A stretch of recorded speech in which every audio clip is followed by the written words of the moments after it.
Satu unit mobil ambulans ditahan dan diamankan Satuan Lalu Lintas Polres Bogor di jalur wisata Puncak pada Sabtu 7 Mei 2022. Mobil ambulans B1070KIX bertuliskan relawan beringin itu diamankan karena nekat menerobos sistem one way atau satu arah pada pukul 13.00 waktu Indonesia Barat. Kapolres Bogor AKBP Iman Imanuddin mengatakan, mobil ambulans diketahui menerobos sistem one way yang sedang mengarah ke Jakarta. Dia mengaku pihaknya akan memberikan pengamanan jika ada ambulans yang butuh pengawalan. Menurut Iman, awalnya mobil ambulans itu dihentikan untuk diberikan pengawalan prioritas. Namun setelah dicek, tidak ada orang yang sakit di dalamnya, tetapi ada orang yang mau berlibur.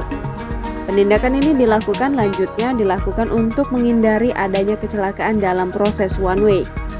Iman menegaskan bahwa ada beberapa pelanggaran yang dilakukan pengendara ambulans itu. Kanit Regiden Satlantas Polres Bogor Ibtu Dani T.A. Sutarman mengatakan, mobil ambulans ini tidak membawa perlengkapan medis.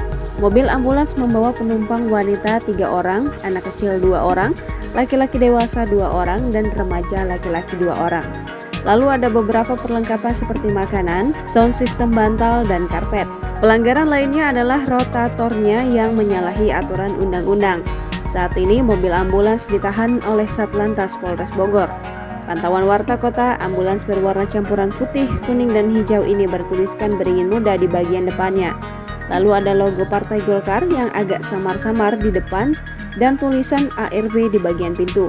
Sementara di bagian belakang ada tulisan Jamaluddin Ambulans, relawan beringin muda. Informasi dari supir ambulans berinisial MA, ambulans itu berangkat dari Ciracas, Jakarta Timur menuju kawasan Puncak untuk berwisata. Jangan lupa subscribe, share, komen, dan like ya!